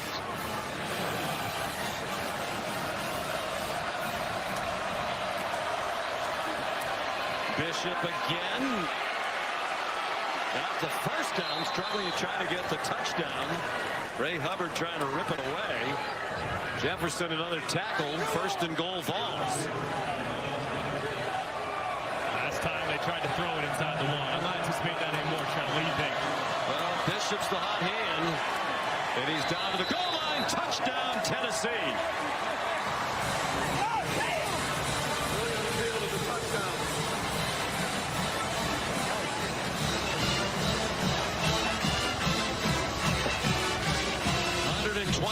Yards rushing for Bishop and 2 touchdowns. I think it might not be running back by committee anymore for the Vols with his emergence these last couple of weeks. I don't think it should be, that's for sure, man. He runs so hard, and for a guy that's not overly big, man, he is so difficult to bring down. This is 5'10", 208. Max Gilbert for the extra point.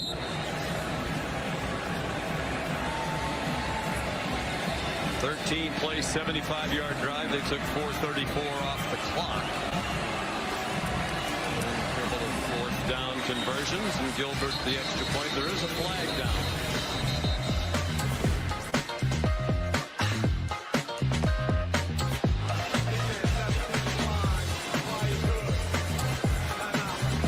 You're watching the Dr. Pepper Championship Drive Game of the Week.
Subaru.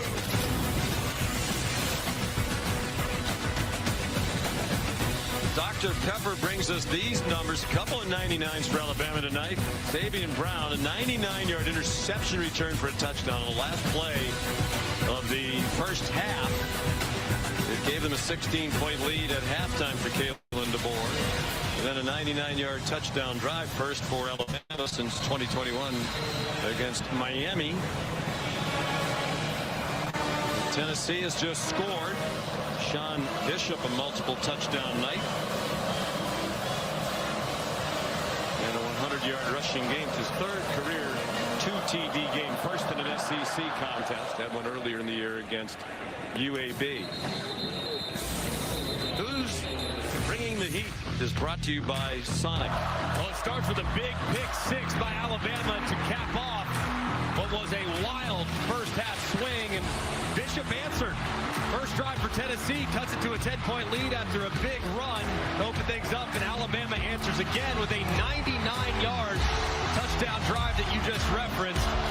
Tennessee answers again to make it a 10-point lead again. So massive moment here for Tennessee's defense. Have to find a way to get off the field. They've stopped the run. But will Kalen DeBoer in this offense, will they be slightly more aggressive, maybe lean towards the air and trust Ty Simpson? It's still a 2-score lead, but it's hard for them to run out the clock because they don't have an effective running game. Just 74 yards tonight. And nothing doing for Kevin Riley on first down. Nathan Robinson made the tackle. So far, if you look at the run game for Alabama, you referenced the yardage, but really it's kind of been on broken plays. You had one reverse by Ryan Williams for 16. Jerry Bernard's got 3 for 40, but one of those was a broken play that he just made a ridiculous move and made something out of nothing. So traditional run game's been non-existent for the Tide. Well, we talked to Kalen DeBoer yesterday. He said, we've been a good team. We're not a great team. He's hoping that they're trending in the right direction. But clearly some things to improve upon. The run game is a big one. Simpson running out of time, throws it away. Pressured by Joshua Josephs, the outstanding defensive end / outside linebacker out of Kennesaw, Georgia, who they thought had a really good year last year, was just overshadowed a bit by James Pierce, who wound up being a first-round NFL draft pick. This is where these pass rushers have to feast, too. Third and long situation. Joseph's got an 82-inch wingspan. He's going to be working against the right tackle, Formby, who's had some challenges in pass pro. Simpson given a clean pocket down the sideline, and a flag thrown. They grabbed a hold of Ryan Williams, and it's too bad for Tennessee because I don't think that was going to be completed. Pass interference, defense, number 8. And Colton Hood First down. yanked at the uniform of Williams and got flagged for it. Yeah, and it was a pretty good call. A lot of contact. You see the right hand up around the collar of Ryan Williams, but just like you said, Sean, kind of unnecessary. It looked like that ball was going to be way too far, but resistance led to it being the correct call. Yeah, it was going to be way too far because he actually held him for quite a while, not just at the end. For a huge penalty. Ryan Williams has had a very good night. We mentioned tonight he's only 18 years old, sophomore. He was 17 last year. He was 17 all last year. He's going to be 18 this entire season. Wow. He'll be 19 next season. No way. It's kind of the progression. He stays on course. Here's Daniel Hill. He's given them a little bit of a spark at the running back position. Colton Hood, another tackle, very near the first down. And they have signaled first down for Alabama. 10 yards on the run for Hill. This is exactly when you want a back like Hill. I mean, a guy that's 245 pounds, has fatigue starting to set in for the defense. Those big body backs, those guys are what we called closers. They come in and they close you out because they're so difficult to bring down. And fatigued bodies, you could drag them a little bit after the contact.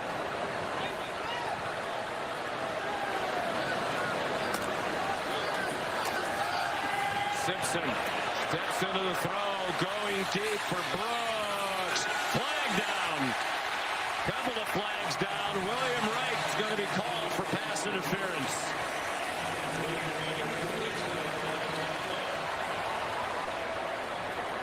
Pass interference, defense, number 0. 15-yard penalty from the previous spot. Automatic, first down. There is nothing more difficult on a defender than a slightly underthrown deep ball. As you can see, Brooks trying to work back to it. The defender never turns around, and William Wright, it's an easy call for the official. A couple of big penalties against Heupel's defensive backs. Alabama's moved to the 35-yard line.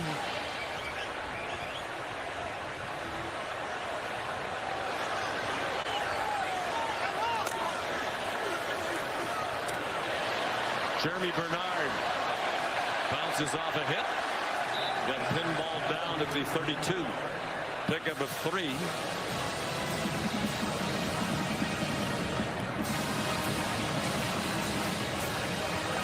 Spillman limping a little bit after he was involved in the collision. The end of the play. Alabama leading by 10. Trying to make it 4 straight wins against ranked opponents. They'd be just the 4th team in SEC history to do that for consecutive games, all against ranked opponents. Tough run by Hill. The crowd loves it. They've been trying to square on more out of the running game. That's 13 yards for Hill.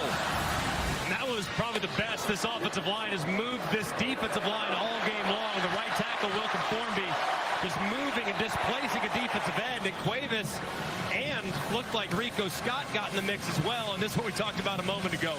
Those big backs just seemingly always fall forward in the 4th quarter.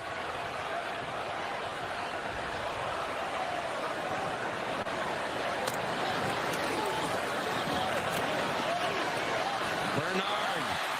Again, the tackling's been a little shaky. He got banged out of bounds at the 10 by Sidney Walton. They're yards short of a first down. 2nd and 1. More than midway through the 4th quarter now. Alabama all time when leading by 17 or more after 3 quarters is 446 and 0. Daunting history facing the Vols. Hill tackled around the leg by Jackson Moy. Transfer from Stanford from Oceanside, California. See the defenders read body language as an offense, and now they'll get some fresh bodies in there, desperately needed too, because hands were on the hips of every single member of the front 7 defensively for Tennessee. That was a big play, and this is a big play. 3rd down and 2. Tennessee would love to force a field goal try. It's possible Kalen DeBoer would go for a 4th down. Hill remains the running back. Simpson faked it to him. Tries to jam it to Cuevas. It's incomplete. And Kalen DeBoer irate with Simpson. Ordinarily such a good decision maker. He was very fortunate to get away with that. Way too greedy. I mean, you look back inside, but you have Jeremy Bernard in the right flat. If you just keep your eyes where they're supposed to be, you got a 1st and 10. Instead, he looks back inside where all the trouble is, and it's nearly intercepted. So they're going to go for this 4th and 2.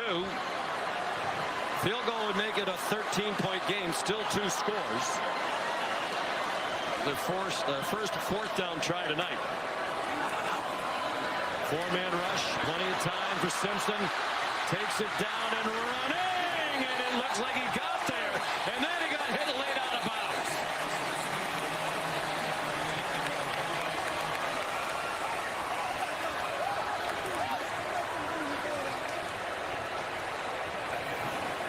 Jeremiah Telander. First down after the play. Personal foul. Unnecessary roughing with defense. Number 22. Penalties have possession to the goal. First down. What a play by Simpson. I mean, he's working right there against Eric Carter. Carter's one of the best linebackers in the SEC. He has him behind the line of scrimmage. If Carter makes that play, it's ball game for that play, and it's going the other way. Simpson makes a miss, and Telander loses track of where he's at, and the pylon cam shows you Simpson clearly out of bounds, way out of bounds. It gets hit late for some extra yardage. 3 big penalties on the Tennessee defense on this drive. Under 6 minutes to go. Hill. Touchdown, Tide.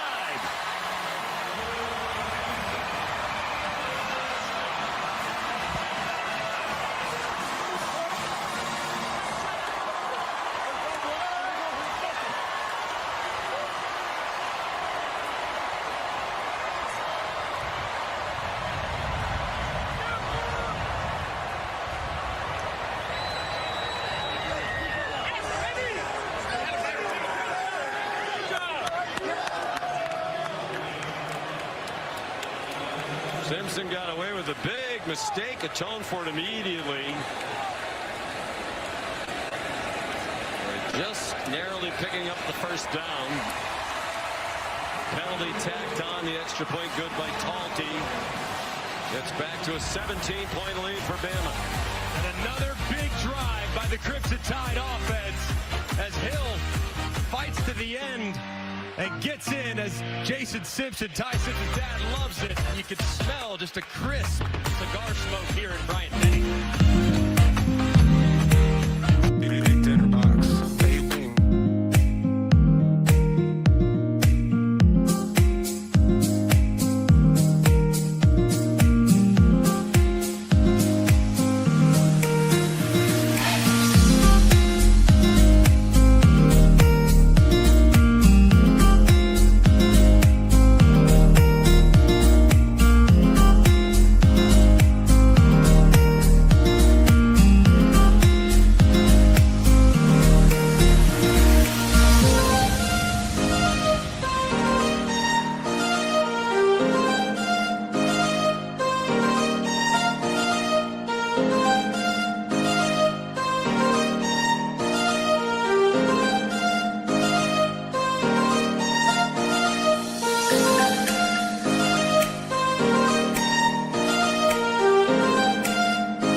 More beef than some quarter-pound burger.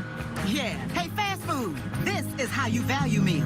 This Chili's 3 for Me is the best $10.99 you can eat. With fast and free delivery, Home Depot sent to me. Bright lights are shining. Throw pillows fining. A snowman alighting, and no mess from a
Bryant-Denny Stadium in Tuscaloosa, the cigar capital of the world at the moment. Alabama leading 37-20 under 2 minutes to go. Joey Aguilar hits the crosser brain. With 2 catches all year entering tonight. He's become the target here late in the game. This is going to be 11 straight losses in Tuscaloosa for Tennessee, which is their longest road losing streak against any opponent in program history. 1 minute, 43 seconds. I don't think we need to get too nitpicky about the clock at this juncture.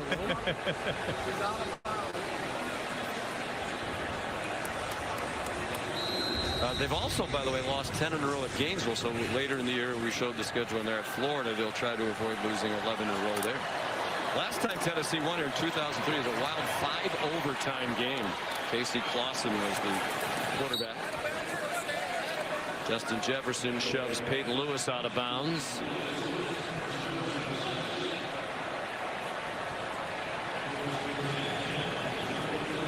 $15-yard gain, 1:43 to go. Poised to score again. That has the attention of many. Aguilar with a flag down, several flags down. Pass fluttered incomplete. Holding defense number 10. 10-yard penalty. Automatic first down. Justin Jefferson.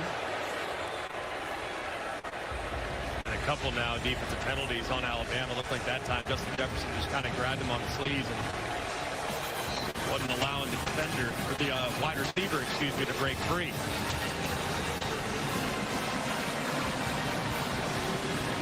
Kane Wommack has to be pleased with the defensive performance. Son of a coach, his dad Dave's a long-time college football defensive coach. Still comes around quite a bit. Great resource for his son. Oh boy, Jamar Jackson flag down as he picked up Brazel and placed him down. This is one where you're going to look back at the end of the year. Pass interference, defense number 1. Dolphin plays an automatic first down. And While we place at the 2-yard line. And people look at Alabama's defensive numbers and their defensive rankings. They've given up now 400+ yards to Tennessee, but what percentage of those have been kind of in garbage time, frankly, these last couple drives? Here's Dave Wommack on the left. Long-time defensive coach, defensive coordinator at the end of his career at Ole Miss. Very proud of his son. Nice play, Kai Hill-Green. And Dave Wommack helps Kane get ready for the next opponent. He said, we were getting on the bus last week in Missouri after the win, and I already had a text message from my dad with a lot of thoughts about Tennessee. You ever see anybody, by the way, with a smaller play sheet than Kane Wommack? Just Tamati Jackson. Again with Chris Brazel. And another pass interference against Omani. Yeah, Kane Wommack showed us that yesterday. I mean, it looked like a napkin. It's a 3x5. Yeah, look at that. It looks a little bigger now because it's laminated. And the printing on there is so small. He must have tremendous eyesight. Must. I mean, the only guy that's even close is Mike Leach. Mike Leach used to do it. It looked like on a receipt.